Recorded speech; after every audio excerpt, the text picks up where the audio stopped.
Ketika sempurna adalah ketidaksempurnaan itu sendiri, maka kesadaran adalah tujuan. Halo teman, bertemu lagi dengan Pratsna di renunganku yang ke-30 yang berjudul Pointing, yang artinya adalah menunjuk. Sebuah renungan yang berangkat dari kisah di bawah ini dengan judul Lebih baik tidak berdoa daripada mengumpat. Sa'di bin Siraj mengisahkan bahwa di masa kecilnya ia adalah anak yang saleh, tekun berdoa dan beribadah, melakukan kebaktian hampir setiap hari. Pada suatu malam, ia berjaga-jaga bersama ayahnya sambil berdoa. Tiap orang yang ada di kamar bersama mereka mulai mengantuk dan akhirnya semua tertidur pulas. Maka Sa'di bin Siraj kecil berkata kepada ayahnya, "Dari semua orang yang tidur ini, tidak ada seorang pun yang membuka matanya atau mengangkat kepalanya untuk berdoa. Mereka seperti mati nampaknya. Mereka semua seperti telah pergi dan mati," seruku menggerutu.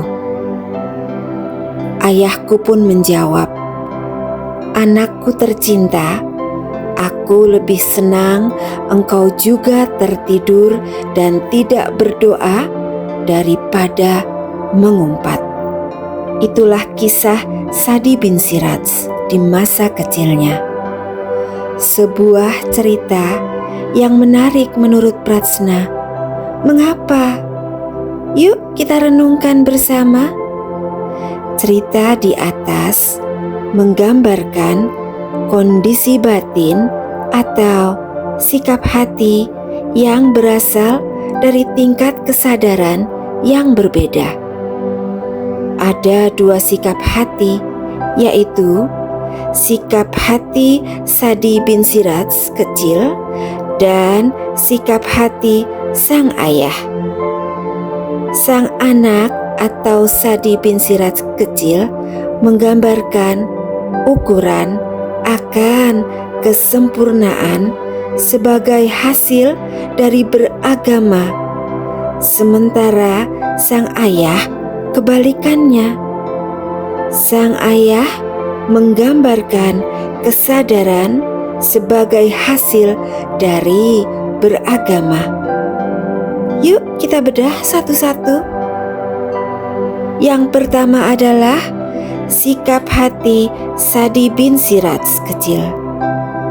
Sikap hati si anak ini mewakili kondisi batin yang sombong, sebuah kesombongan rohani.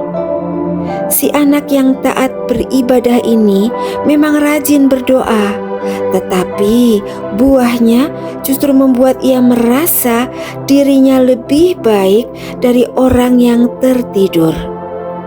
Si anak merasa sempurna ibadahnya, tetapi ia justru jatuh pada ketidaksempurnaan, yaitu sikap hati menghakimi sesama. Sikap menghakimi yang lahir dari kondisi batin yang sombong karena ia merasa lebih baik dari orang lain. Sikap yang justru lahir dari orang yang hafal setiap detil ayat suci yang ada dan tinggi pengetahuan agamanya ini, itu semua menunjukkan bahwa semakin hafal ayat dan isi kitab suci tidak menjamin bahwa kita adalah pelaku kebenaran.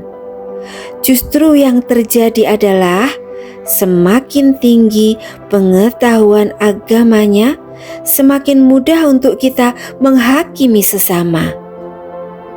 Ketika seseorang makin religius, sering muncul bahaya baru, yaitu membenarkan diri sendiri. Sebuah ego moral yang tumbuh diam-diam, yang buahnya adalah penghakiman, yaitu sikap merasa paling benar dan sudah sempurna. Mengapa ini bisa terjadi? Bukankah harusnya kehebatan beragama berbanding lurus dengan buah kebaikan?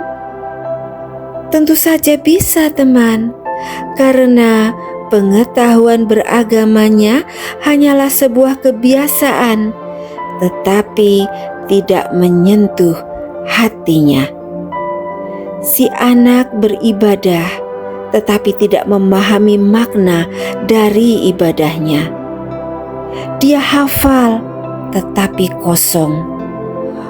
Otaknya penuh hafalan dan ukuran kebenaran, tetapi tidak menyentuh level kesadaran di dalam jiwanya.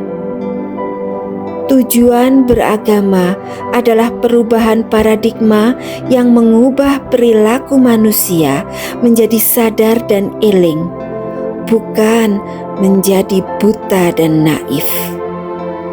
Dan tujuan ini tidak tercapai pada diri si anak atau Sadi bin Siraj kecil. Dia hanya ada di level kebiasaan kognitif saja, tetapi tidak menyentuh level kesadaran batinnya. Yang kedua adalah sikap hati sang ayah. Sang ayah mewakili kondisi batin yang tercerahkan. Sang ayah ada di dalam level kesadaran yang buahnya adalah kebijaksanaan, pengertian, dan objektivitas. Dia melihat realita dengan sadar, bukan berdasarkan asumsinya. Sang ayah sadar bahwa tidak ada yang 100% hitam atau 100% putih pada diri manusia. Karena itulah ia tidak menunjuk kesalahan orang lain dan melepaskan penghakiman. Sebuah kedewasaan rohani yang lahir dari kebijaksanaan. Mengapa hasilnya bisa berbeda antara si anak dan sang ayah? Padahal mereka sama-sama taat beribadah dan hafal ayat suci.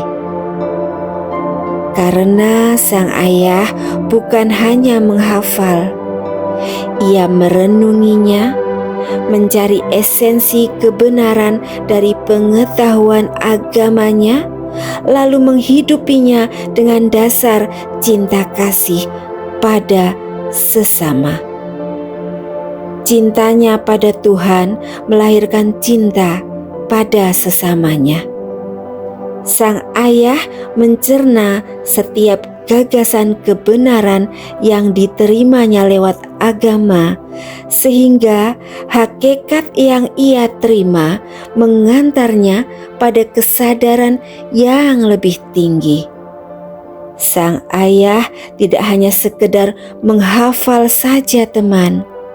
Ia memahami esensinya. Sang ayah menyadari justru dari ketidaksempurnaan ia belajar tentang kehidupan. Ketidaksempurnaan menjadi sempurna karena membawa kita menyadari betapa terbatasnya kita manusia. Betapa kita harus terus belajar dari kehidupan untuk menjadi bijaksana. Jadi teman, ada masa di mana kita mengira diri kita paling benar, paling saleh, paling terjaga. Kita merasa doa dan ibadah kita lebih tinggi dibandingkan orang lain. kita pun mulai menunjuk, menghakimi, dan membandingkan, bahkan dengan makian yang dibungkus serohani mungkin, seperti si anak. Namun, justru di titik itulah kita mulai tersesat. Sebab kesempurnaan manusia bukan terletak pada ritual yang tampak, melainkan pada kejujuran hati untuk menyadari keterbatasannya. Sadar bahwa kadang kita juga lalai. Sadar bahwa kita juga sering tergelincir dalam kesombongan halus yang tidak terasa. Sadar bahwa tidak ada yang lebih tinggi atau lebih rendah di hadapan Tuhan, kecuali hati yang kembali pulang pada kesadaran.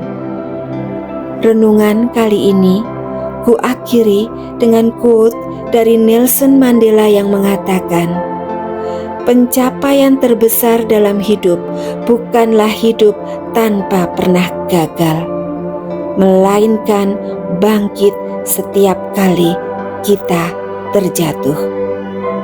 Oke teman, sekian dulu renungan dari Pratsna. Semoga bermanfaat.